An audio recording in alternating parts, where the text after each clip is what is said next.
বলো না, ওকে মাটির সাথে মিশে ফেলি। আর আগে আমি থাপ্পড় দিব, কারণ আগে আমাকে থাপ্পড় দিছো।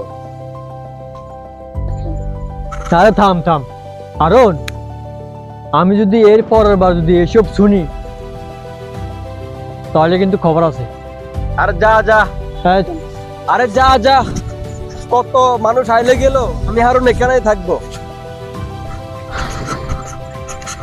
কিরে হারুন, আজকাল এলাকা জানি কেমন অশৃঙ্খল হয়ে গেছে। আজকে হেলাল আমাকে হুমকি দিয়ে গেছে। আরে কি বলিস, এটা তো আমার সাথে এই ঘটনা ঘটছে। আর তো চুপ থাকা যাবে না, না না, কিছু একটা আমাকে চুপ করতে হবে। থাকা যাবে না, কিছু একটা করতে হবে আমাদের। আমরা যখন একসাথে ছিলাম তখন এলাকাটা কত ভালো ছিল, আর এখন এরা ঢুকি এলাকায় শৃঙ্খলা এভাবে এমন ভাবে করতেছে, দেখা গেছে যে কোন সময় কি করে এগুলা বলা যায় না। হ্যাঁ, চল আমরা